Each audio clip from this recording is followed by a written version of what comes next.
Imagine someone were to stop you on the street and ask you, what's sweeter than honey? What would you say? So if it was me and somebody randomly came over to me and said that, I'd probably just begin by saying, hi, Shalom, nice to meet you. What's your name? And first have that courtesy type of conversation and then kind of get into something deep and meaningful. That's probably what I would do first. But let's say someone were to ask you and you were to jump right away with an answer. Most people would say, what's sweeter than honey? Of course, Torah, because we know. The Pasuk in Tehillim, 19:11, says, Torah is sweeter than honey.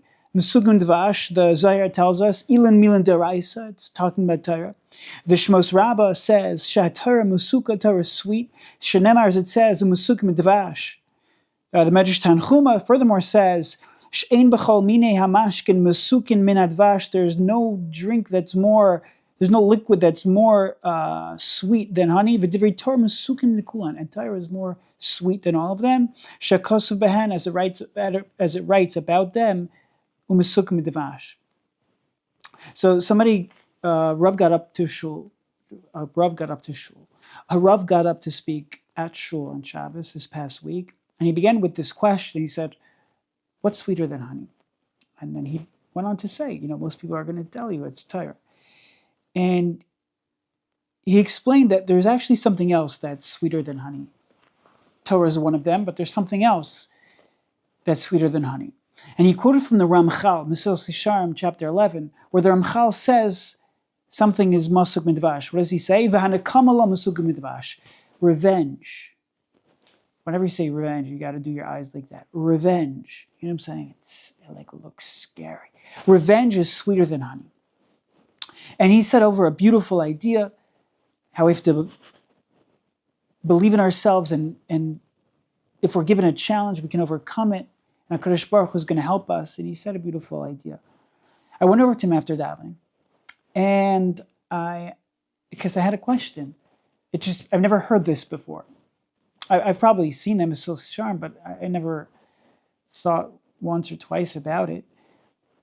But it got me thinking. I'm like, wait, so there's these two things that are sweeter than honey. Torah's Mesukim Dvash, Torah is sweeter than honey, and now we find revenge is sweeter than honey.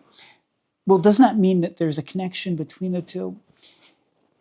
Doesn't that mean that there has to be some type of meaning, some type of connection between these two things? If both of these things, Torah and Nekama, are in the realm of Masuk Midvash, then perhaps there's a link amongst the two, a link between the two, an association between the two, something to be learned from one another. And I spent this last week delving into this topic and researching it and going through it, and it's really astonishing, and I want to share that with you. And we'll see at the end that there's mamish such a profound connection with Lag Baomer. Okay, so let us jump right in. So if you were to ask somebody, okay, is revenge good or bad? Most people say revenge is bad. It's an explicit lava prohibition in the Torah. In Parshas Kedoshim, lo sikom v'lo sitor es b'nei amecha, you shall not take revenge, vengeance, you should not bear a grudge against members of your people. V'yahavta l'oreach kamocha, rather you should love your friend like yourself. There it is in black and white, or off-white, beige, or whatever it was written on. You get the point. Not allowed to take revenge. It's a Mefurish Pasuk in the Torah. But it's not the entire truth, because we find that there is a place for revenge. After all, Hashem takes revenge. The Pasuk in Tehillim 94:1 tells us, Kel nekamos Hashem, kel nekamos Sophia. The God of vengeance, the God of revenge. And aren't we supposed to emulate Hashem? By the way, the commentaries explain that this is talking about by the Geula. The Radak, the Meiri, Metzudas David, we're talking about the fact that Hashem's going to take revenge against the enemy. So there is an aspect of revenge. So, okay, fine. So maybe that's a Hashem type of thing. Hashem can take revenge, but us humans, no, it's a bad midah. We strictly can never take revenge. Is that true? Well, what happens when you get to Tehillim 149? In Tehillim 149, David HaMelech teaches us, Romamos Kel B'Gronam, that the greatness of Hashem is in their throats. It's talking about us, Klal Yisrael, that will talk about Hashem. V'cherev pifios bi'adam, they're going to have a double-edged sword in their hand. We'll explain what that is. La'asos nekama b'goyim, to take revenge against the nations. The way the commentaries explain this is as follows. The la'asos nekama b'goyim is going on the Jewish people. There's a place for us too to take revenge. It's true, lo sikam lo sitar, generally speaking, we don't take revenge, but there is a place for revenge. After all, kel nekamas Hashem, kel nekamas Sophia, right? There is a place for revenge, and we're supposed to emulate Hashem. That means that on a certain level, there is room for revenge, but in only specific areas. Now, where is that?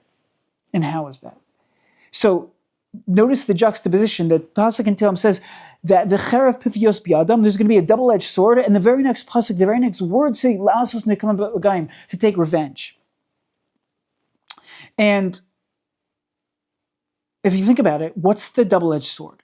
So the Medrash, the Yalkut Shmoni on the Torah 271 says in the name of Rav Yudan Amar Pifios Torah b'kasav v'Torah balpeh. The double-edged sword represents Torah. It represents Torah shebechsav and Torah shebalpeh. That's the double-edged sword. So now when you read the pasuk, v'cherev pifios biadam, there's the double-edged sword.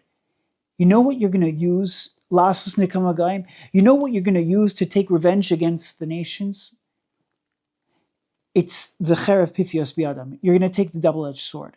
By means of the Torah, that's the way in which to achieve revenge. Because it's not about kochi v'otzim yadi, it's not about my hands, it's not about my strength, or the bullets, or the sword, the arrows. That's not what it comes down to. Of course, we do our shtadlus, so okay, it's true, all that, it's true. But part of doing hishtadlus is being empowered by the Torah. The Torah is our power. The koyach HaTorah is our primary power. The cherev pifios biadam, the double-edged sword, this double-edged sword that is the Torah shebechsav and Torah shebalpeh, that is what's going to enable la'asos nekama b'goyim, to allow us to be successful in taking vengeance and to take revenge against the nations of the world that come to oppress us. Hashem designed the world in a dramatically incredible way, and that is that spirituality can have an impact on the physicality.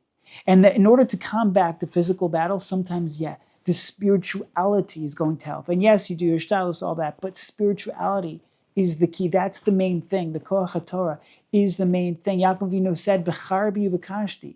It was with my sword and with my bow, right? It was with his tefillah. It was with Torah. It was a spiritual battle that had the capabilities to cause physical damage or to be able to protect us. The way to take revenge, the way of la'asos nekama b'goyim is through the cherev pifios biadam, is through the sword. Is through the sword that is the Torah. So, what do we see? Not only is nekama and Torah linked, but they're both masuk midvash. You know why? Perhaps because they're both one and the same. We see from here that the Torah and nekama are one and the same. The Torah is the nekama. Torah is the nekama. Torah is the revenge against the nations of the world. But we're not done. So fundamental is revenge in Yahadus. The Gemara in Maseches Yuma 23a teaches us an identifying criteria for a Talmud Chacham. Yes, a Torah scholar. A Talmud Chacham is what? You're not going to believe this. Kol Talmud Chacham she'eno nokim v'noter kenachash eno Talmud Chacham. Get a load of this. Any Torah scholar who does not take revenge or bear a grudge like a snake is not a true Torah scholar. What does that even mean? You're not allowed to take revenge. And now we're being taught a Talmud Chacham is not a true Talmud Chacham if he doesn't take revenge like a snake. So what does that mean, like a snake? Rav Yonason Eibshitz in Yaros Devash, Drush 15, he explains that, a snake is like a unique creature in that it bites but doesn't take negia issues. It doesn't have personal hana, doesn't take personal benefit from the bite. And that's what it means over here. A Talmud Chacham has to stick up for himself. If somebody comes against him to make fun of who he is and what he stands for, he must protect the dignity and the honor of the Torah. But the get there is not to take personal feelings towards it. You're not doing it for yourself. You're not sticking up for your own ego.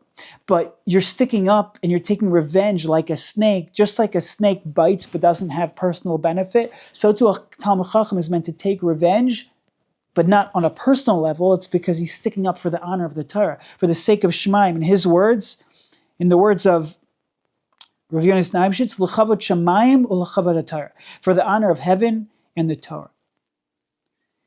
And what do we see? We see from this Gemara that Talmid Chacham is not called Talmid Chacham. It's not an intellectual pursuit of knowledge. That's not what makes a Talmid Chacham. A Talmid Chacham is someone that's able to take revenge. He's someone who's able to stand up, l'kavod Shemayim, l'kavod Torah, because he's not just learning the Torah, he's living the Torah. If somebody honors the Torah, when someone is mechabi the Torah, that shows that he has a real relationship with him, a real relationship with it. There's something real and yesodistic coming over here. The Kliyakar in Parshas Vayikra on the Isser of Lo Sikam Lo Sitar, he brings this Gemara and he says, what is this? L'kavod Torah Hashem, for the sake of the honor of Hashem, the Torah of Hashem, Ashir B'kirba, which is in him. This person learned, he studied Torah, he has that Torah which is now part of him, that Torah, the Torah Hashem which is now part of him. That's what he's sticking up for. To take revenge against that, that's what he's sticking up for, not for his own self and his own ego and his own honor, but for the kavod of Torah. The Yismach Moshe also says this. Rav Moshe Sternbach in the Sefer Tam V'das says, "Vikar chiluk hagemar shel kavod Torah muter linkum." For the sake of honoring the Torah, it's permitted to take revenge. The Rambam codifies this at the end of Hilchos Talmud Torah. He talks about this idea of revenge. He says, "Aval Talmid Chacham shebizo cherpo adam b'var hesav." If a Talmid Chacham is embarrassed in public by somebody, asur lo limchol al kavodo. He is forbidden to forgo his honor. V'yamachal nenash, and if he forgoes, he's punished. Shezeh bizayon Torah. It's a bizayon of the Torah. Ella, what should he do? A person, a Talmid Chacham, who is embarrassed for his Torah in public. Elanokim v'noter hadavar k'nachash. The Rambam codifies this Gemara in Yumai lahalacha. He has to take revenge like a snake. Ad sheyivakish mimenu mechila. The Sefer Lashon HaShomer on the Chavetz Chaim tells us, "V'adai mitzvah gedolahi v'asur limchol." It's a great mitzvah to take revenge, because you're not doing it for yourself. You're doing it for the honor of the Torah. So while it's true that revenge is generally a bad trait for a person, that's only when it involves personal related matters. However, when you're sticking up for the sake of the Torah, when you're doing it l'kavod Shemayim and l'kavod Torah, that's the most beautiful thing, and it's a vadai mitzvah gedola hi. It is a great mitzvah because you're sticking up for the Torah. You have a real relationship with it. Lag Baomer, the day of Rashbi, the day of Rav Shimon Bar Yochai. It's unbelievable to find how thematic this idea is of kavod Torah, the honoring of the Torah, and Rashbi, and the idea of taking revenge against those that oppress us by means of the Torah. Ready for this? So I came across a piece in the Zohar. The Zohar in Tetzaveh tells us that you're not allowed to look at the face of somebody who's angry. The Zohar says, but v'tema harugza derabanan. What about the fact that there's the Talmidei Chacham, the Torah scholars, the students of the Torah, they get rugza, they have rogis, they have a sense of fire, fierceness and fire and anger. How is that permitted? Because that's a good thing. That anger is good in all its aspects, says the Zohar. Rugza derabanan taviu l'chol sitrin. It's good in all its aspects. Because why? Tataninan, we're taught de'oraisa isha'i. Torah is compared to fire, and ve'oraisa kamartzchila. And it's that fire that they are learning that's now lighting them up and kindling a fire within them. It's a good type of fire. And when a person stands up, he says like this: Rugza derabanan b'mila de'oraisa. He says, Rugza derabanan l'me'av yikara la'oraisa. The fierceness and the fire of the Rabbanon is meant to give yikara la'oraisa. Hear those words, yikara la'oraisa, to give honor l'kavod Torah. Yikara la'oraisa, kavod Torah, to give honor to the Torah. That's a good thing. And the Zer over there says, he brings a pasuk l'kach nemar. This is why it says, "Ki Hashem Elokecha eish oichla hu kel kana." He is the God of vengeance. If you look in Rashi in Deuteronomy, right, 4:24, on that pasuk kel kana, the word kana, Rashi says kel kana mekane linkom, jealous in order to take revenge. So we mamish see it here within the Zohar himself. The Zohar was written by the Rashbi, by the way, Rishon Bar Yochai. We see that there's a place for a fire to come out of a person. When a person is impacted by the Torah, which is compared to fire, he has now that fire within, and when he hears something that's disgraceful towards that, he's meant to take revenge and stand up for the honor of the Torah. He's supposed to have that nekama, just like Hashem is kel kana, that vengeance, that zealousness that's meant to achieve nekama, to revenge, to stand up for the sake of the Torah, for the Yikara Daraisa. By the way, who's the one who authored that memra? We didn't mention it before. Who is the very author of the memra that we mentioned in Yuma 23? Kol Talmid Chacham she'eino nokin v'noter kinacha she'eino Talmid Chacham. Who authored that? So if you look in several Gemaras, it says Rishon Bar Yochai. Rishon Bar Yochai. Okay, very nice. But you know there's another girsa of that Gemara. The Tana of that memra is none other than Reb Shimon Bar Yochai. Reb Shimon Bar Yochai is the Tana of Kol Talmid Chacham she'eino nokin v'noter. That to be a Talmid Chacham, be called a true Talmid Chacham, you have to have revenge. You have to live with a fire. You have to live with a flame inside. Because that shows you were impacted. It's true. Your relationship with the Torah, that is fire, actually impacted you, right? A flame, what does it do? You have a flame here and you give it to something else, and now the flame's over here. If somebody really learns Torah and they are a true Talmid Chacham, then the fire is not just going to remain in the Torah. It's going to be now in you. And if somebody messes with the Torah, then you're going to stick up for that, and you're going to go all out. And you're going to buckle down and unleash that sword, unsheath that sword. That is the Torah. You're going to buckle down and double down even harder to learn Torah and tefillah and to attack Toma with kedusha, with holiness, because the relationship is real. I was shocked. If you look in the classic piyut that we sing on Lag Baomer, Bar Yochai, right? The Lag Baomer piyut, in the section of Gevura, we say, Bar Yochai ne'ezarta b'gevura. Bar Yochai, you girded yourself with strength. Uva machemes eish das hashara. And you attained total self-mastery in order to fight the battle of Torah, of black fire on white fire, in the gates where the judges sat. V'cherev hotzeisa mitara. And you unsheathed its sword, shalafta neged torecha, and you brandished it against the enemies. How incredible is that? We're talking about the machamta of the Torah, that the strength, he had this, he was girded with strength. And we reference the sword, the cherev, going against the enemies. Does this not sound familiar? Does this not sound familiar about a Talmid Chacham taking revenge, a Talmid Chacham standing up for the sake of the Torah? The Belzer Rebbe taught that that's exactly what's going on here.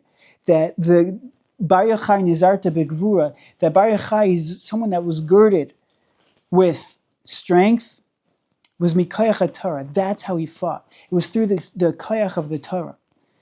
You know, the Talmid of Rabbi Akiva, they stopped dying on Lag Baomer. But why were they dying in the first place?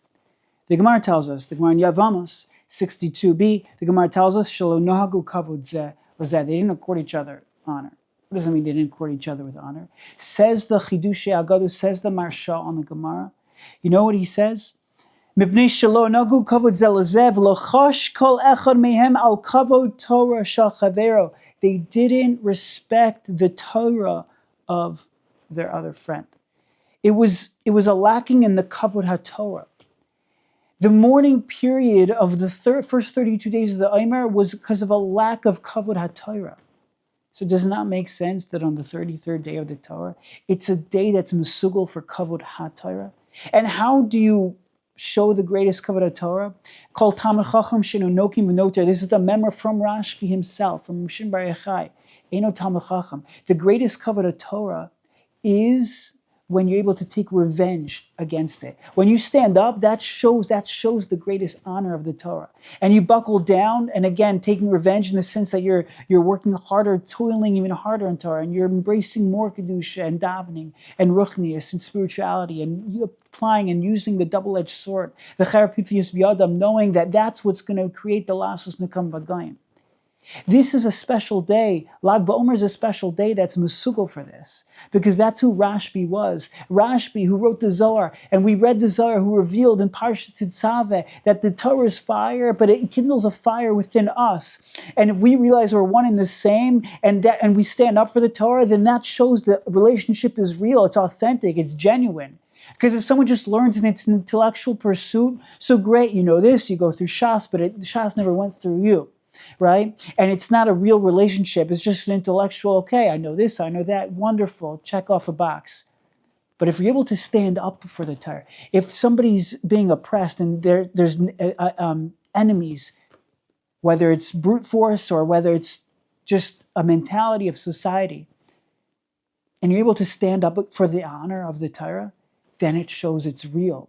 And there's nothing as real as a fire. And that's what we do on Lag Baomer. We light a fire. We kindle a fire. It's the fire of the Rashbi. It's the fire of the Zohar. It's the fire that is in each one of us. It's the fire because Torah Yisrael, Kutra, we're all one, right? Well, I think I misquoted that, Chazal. But Torah, Kodesh Baruch Hu, and Klal Yisrael, we're all one.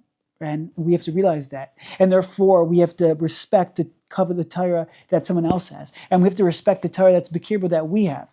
And we have to respect the Torah that is the makeup and the rubric of the entire world. And Lag Baomer is a time, Lag, to be gal, to reveal and to see that. I couldn't help but think, maybe it's not a coincidence. You know, I saw brought down that we mentioned there's two things that are sweeter than honey. The Torah and revenge. And what we're coming out with is that it makes a lot of sense because Torah and revenge are one and the same. The way in which we take Nekama, Lasos Nekama Gayim, is through the Cher Pifios. Torah and revenge are one and the same because that is our way of taking revenge. So they're both in the realm of honey, or sweeter than honey. Isn't it interesting that Meron, the makom where people go for Lag Baomer, the place where Rishon Bar Yochai is buried. Meron is gematria, numerical value of 306, the same as Devash. Honey. And they think this gematria really just sums this up because that's it. It's Meron, it's Devash, it's honey. Devash represents Nekama. It represents the Torah. It represents this vengeance. It represents this Rugza Derabbanan. It represents this fire within to stand up for the kavod of Torah that is this day. So, may we be zoche, lekavod atana Elokai, Rabbi Shimon Bar Yochai, to be like him who girded himself with strength. He realized, like the Belzer Rebbe said, that the strength lied in the Torah that he had and that he was able to bring to the table. And the same is true with us. We all have a chilek in Torah. We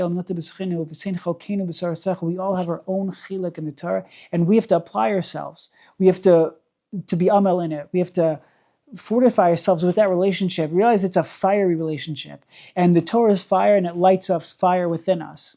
And if somebody messes with our Torah, if somebody disrespects that, we learn more. That's what we do. We daven more, we daven harder, and we learn harder, and we learn more, and we steig more. And that's how we overcome. Because it's the cher pifius biyadam, it's that double-edged sword that's going to allow us, lasos nekam v'gayim. May we be zoche to connect to the power of the Torah and to take the inspiration of Rashbi and to become one with the Torah, that the relationship be real and authentic. There's nothing as real as a fire.